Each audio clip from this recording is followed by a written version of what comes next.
Evangelho segundo escreveu Lucas. Evangelho segundo escreveu Lucas.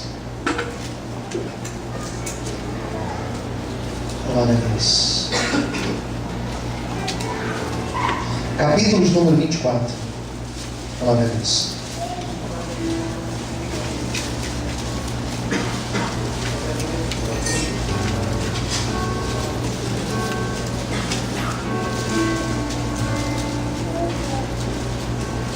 Lucas 24.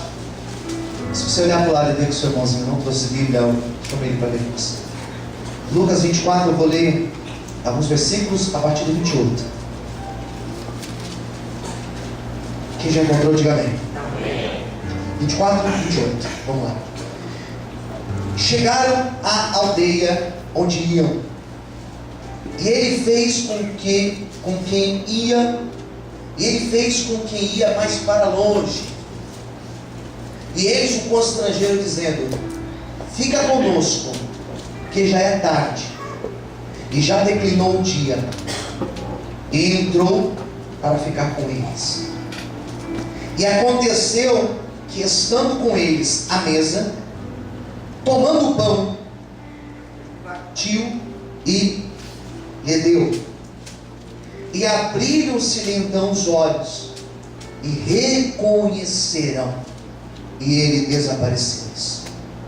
E disseram uns um para o outro: porventura não ardia o nosso coração quando pelo caminho nos falava, nos abria as Escrituras?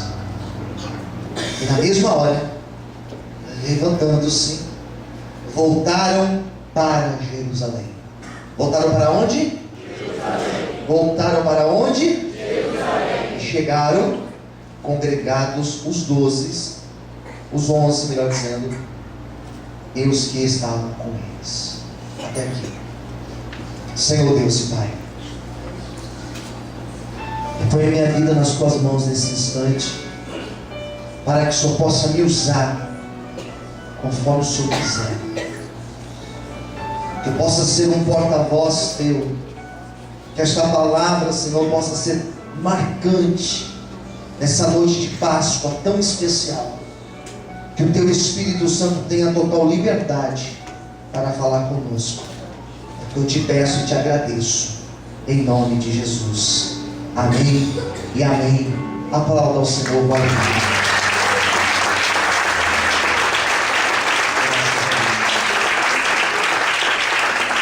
Vamos lá. Eu quero contar uma história para vocês. Quando aconteceu esse fato que nós acabamos de ler, Jesus já tinha ressuscitado. O domingo já tinha sido marcante, porque domingo pela manhã, ainda escuro, as mulheres foram até o sepulcro onde Jesus tinha sido colocado, sepultado. E quando elas chegaram no sepulcro, os evangelhos vão falar da mesma maneira. A pedra estava removida, o corpo de Cristo já não estava lá dentro. O texto vai dizer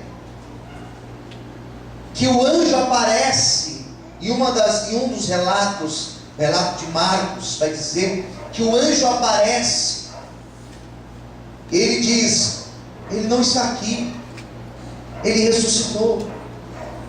As mulheres, elas saíram dali e elas começaram a contar, testemunhar, de que o corpo de Jesus não estava na sepultura, e que verdadeiramente, como ele já tinha dito, ele ressuscitou ao terceiro dia. Então esse texto que eu acabo de ler para vocês, ele é um texto paralelo ao texto da ressurreição. Jesus, no caso aqui, ele já tinha ressuscitado. A história das mulheres já tinha espalhado pelos 4 cantos de Jerusalém. As pessoas já tinham ouvido dizer que o corpo não estava lá. O Evangelho segundo escreveu Mateus vai dizer o seguinte detalhe, que os guardas receberam suborno, propina, para dizer uma história lá, que tinham roubado o corpo de Jesus.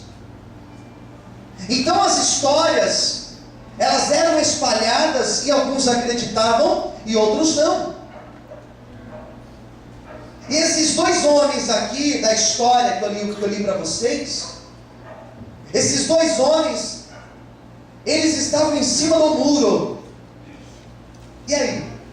Acredita ou não acredita? Será que ele ressuscitou mesmo?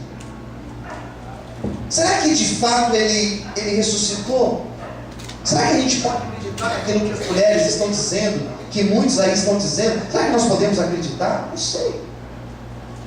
E eles começaram a encher a cabeça de dúvidas.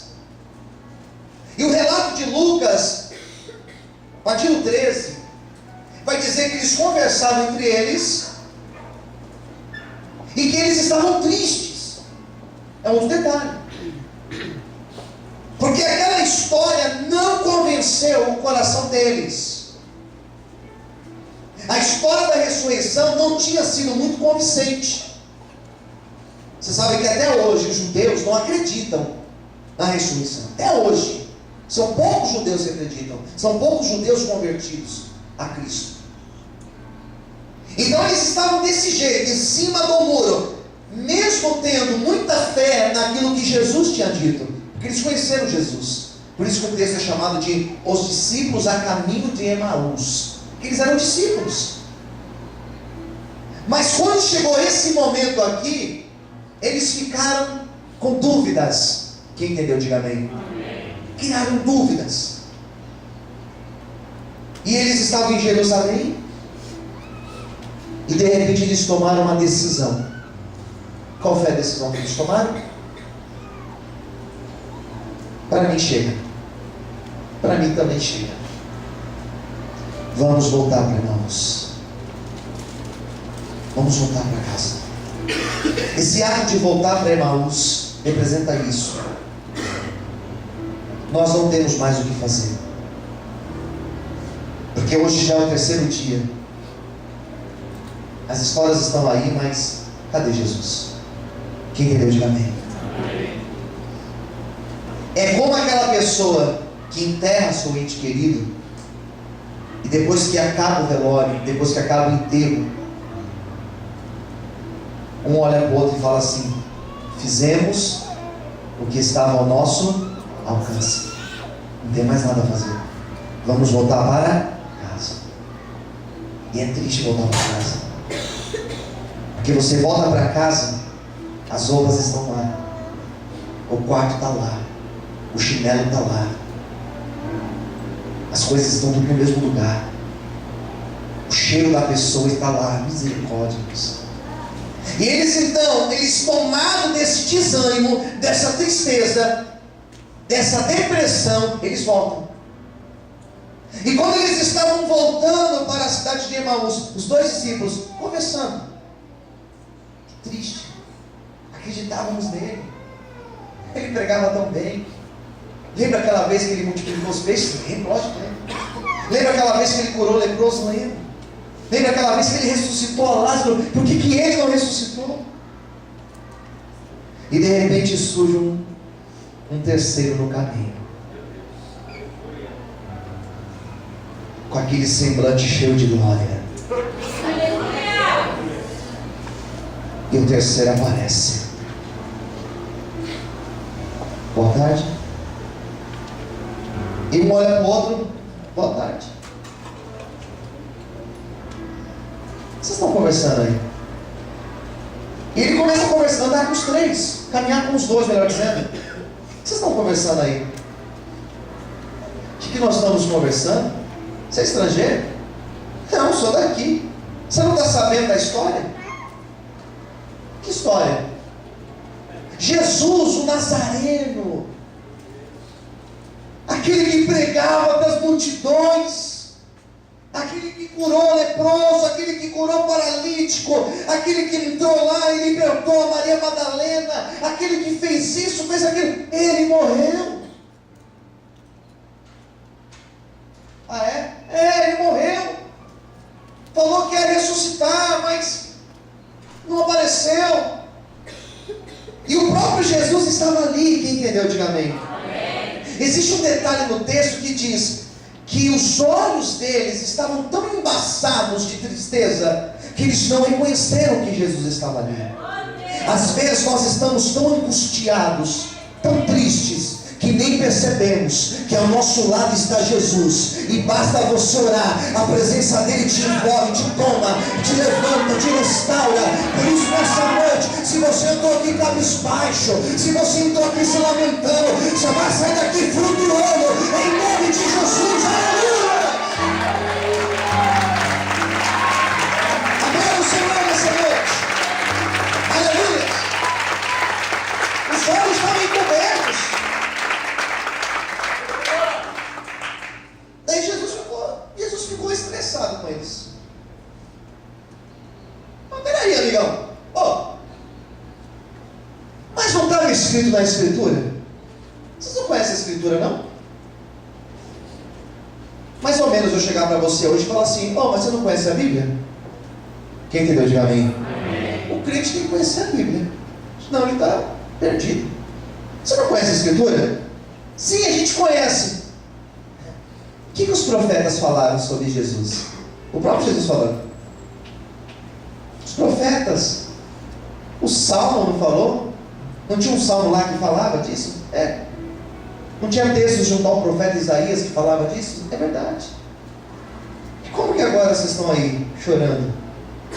O que aconteceu com ele está nas Escrituras. E aqueles homens, por algum instante, eles nem lembravam das Escrituras.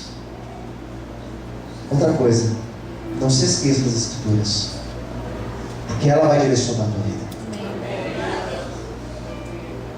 Daí diz a Bíblia que Jesus chega na aldeia de Emaús, e eles param na porta de Emaús, e Jesus: bom, valeu pela companhia, valeu, tudo de bom, eu vou embora, tchau. Não, fica aí, nós gostamos de você, fica aí com a gente. Não, eu vou embora, eu tenho que seguir caminho, eu vou para um outro lugar. Mas Jesus queria realmente falar com eles. E aqueles homens, diz a Bíblia, que eles insistiram para Jesus entrar na casa deles. Eles não sabiam que era Jesus, mas aquela conversa envolveu eles. E eles foram para Emaús e eles abriram a casa para Jesus. Que coisa maravilhosa quando você abre a sua casa para Jesus entrar.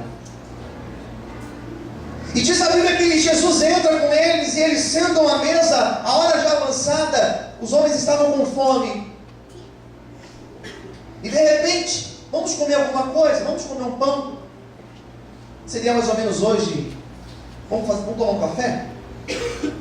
Vamos comer um pão, vamos partir o pão.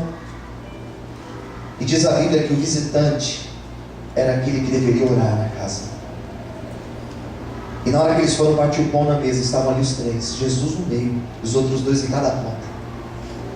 E antes de comer, um deles olhou para Jesus e falou assim: Senhor, amigo, abençoe o nosso pão, olhe por nós.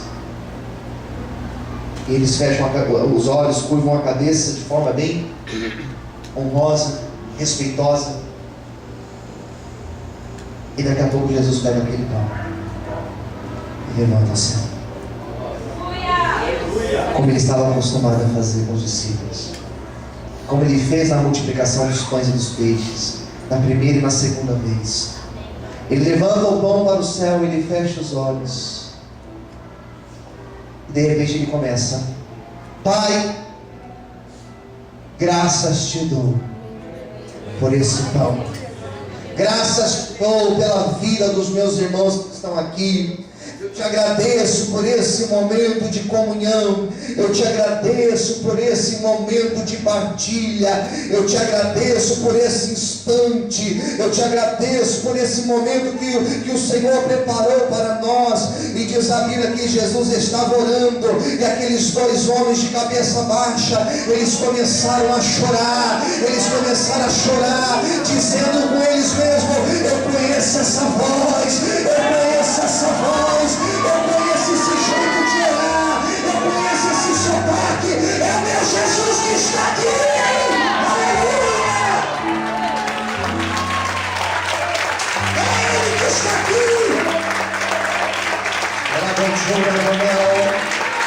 Será que você está sentindo Jesus aqui? Será que você está sentindo Jesus aqui? Será que você está sentindo Jesus aqui? Será que você sente a presença dele? Quantos podem aplaudir? Quantos podem exaltar o Senhor essa noite? Aleluia!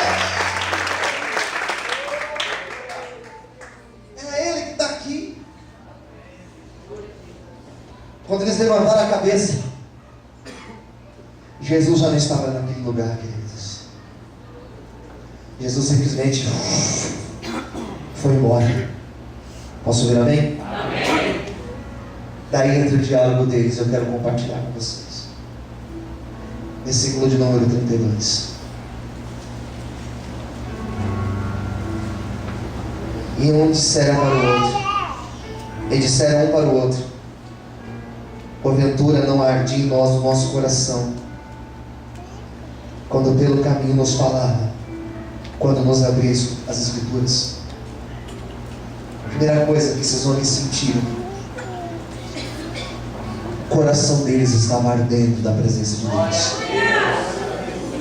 Eu quero nessa noite profetizar sobre a vida de você que entrou aqui e não tem sentido mais a presença de Deus.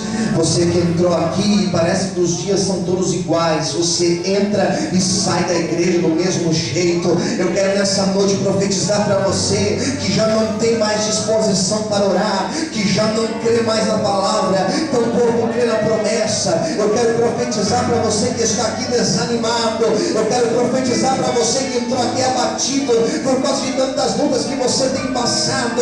O mesmo Espírito Santo que queimou o coração daqueles dois homens, esse mesmo Espírito Santo, ele vai queimar teu coração nessa noite, e você vai voltar a ser quem você era. Você vai voltar a ser aquele irmão cheio da unção de Deus.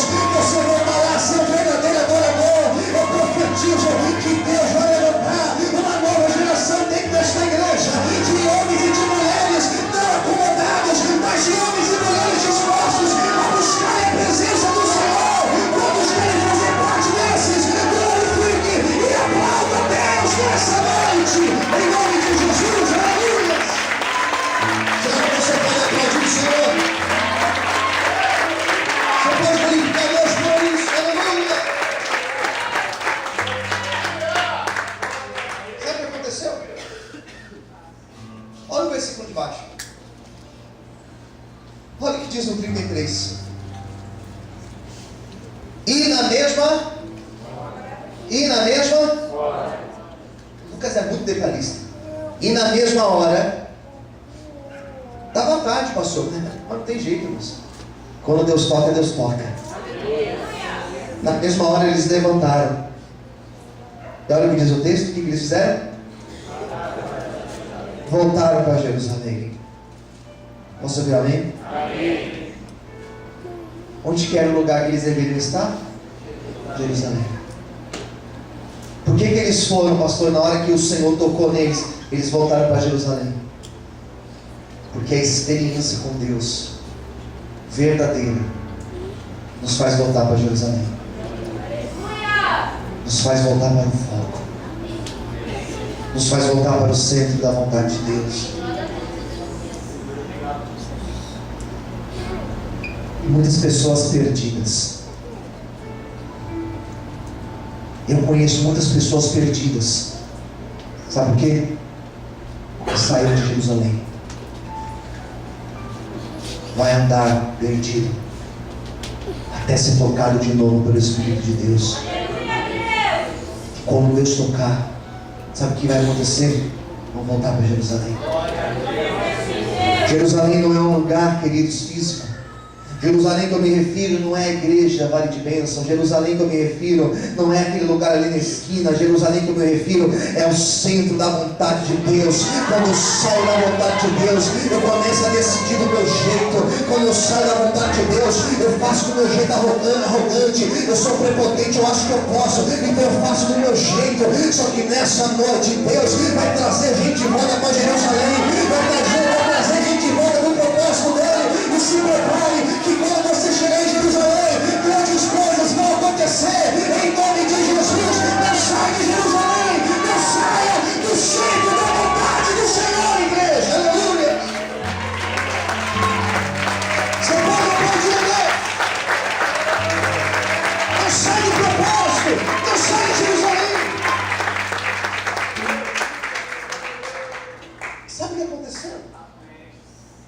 com a morte de Cristo, muitos que não estavam firmes saíram de Jerusalém. Quem entendeu, diga amém. Com a morte de Cristo, o pessoal começou a se espalhar, cada um voltou para o seu canto. Tem um texto que diz em João que Pedro, sabe o que Pedro fez? Foi lá no quartinho de ferramentas da casa dele, pegou a sua rede e voltou a pescar. Apóstolo Pedro, quem que deu de amém? Pegou um barco e falou: parei, vou voltar a ser quem eu era. Porque ele saiu de Jerusalém, queridos. E quando ele estava voltando a pescar, diz a Bíblia que Jesus apareceu para ele na praia. Amigos, pegue a rede e lance para o outro lado. Lançaram, pescaram muitos peixes. Naquele momento Pedro percebeu que era Jesus que estava ali. Jesus então grita lá da praia: vinde, venha jantar. E Pedro veio para jantar com Jesus. Quando ele sentou, ele percebeu que ali era Jesus que estava ali. O que Jesus falou para ele? Tu me amas? Então apacenta os meus cordeiros. Por 3 vezes Pedro ia sair do propósito. Jesus fez o quê? Chamou Pedro novamente para o centro da sua vontade. Não existe nada melhor, queridos, que você viver em comunhão com Deus. Não tem nada melhor do que você orar e sentir o Senhor tocar na tua vida. Não tem nada melhor do que você despertar pela manhã e sentir a presença do Espírito Santo. Não tem nada melhor do que você começar uma semana sabendo que Deus vai te acompanhar nessa semana inteira. Por isso, nessa noite, se você é alguém que sente Deus, reconhece e valoriza isso. Porque tem muita gente fria, tem muita gente que já foi uma bênção, já foi pregador, já foi cantor, já foi levita, já foi isso, já foi aquilo, mas agora não é mais nada. Se você está aqui hoje, agradeça a Deus, porque é o privilégio de ver no centro da vontade dele. Será que você pode aplaudir e exaltar o Senhor por isso? Aleluia! Aplaude o Senhor!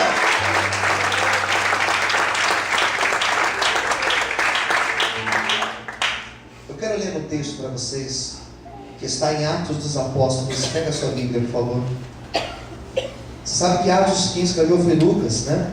E olha só o que ele escreveu. Atos dos Apóstolos, capítulo 1. Olha o que Lucas escreve aqui. Versículo 1. Fiz o primeiro tratado, ó Teófilo, acerca de tudo que Jesus começou, não só a fazer, mas a ensinar. Até o dia que ele foi recebido em cima, depois de ter dado mandamentos pelo Espírito Santo aos apóstolos que escolheram. Aos quais também, depois de ter padecido, apresentou vivo com muitas e infalíveis provas, sendo visto por eles no espaço de 40 dias, e falando do que respeita ao reino de Deus. E estando com eles, determinou-lhes que não se, diz aí, ausentassem de onde? Que não se ausentassem de onde? Mas que apressassem, mas que esperassem, melhor dizendo, a promessa do Pai, que disse ele: de mim ouvistes.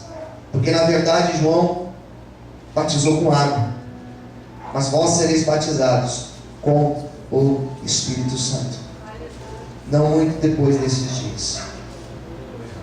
Aqueles, pois, que haviam reunido, perguntaram-lhes dizendo: Senhor, restaurarás tu neste tempo o reino de Israel?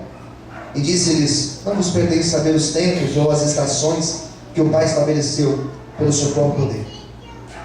Mas recebereis a virtude do Espírito Santo, que há de vir sobre vós.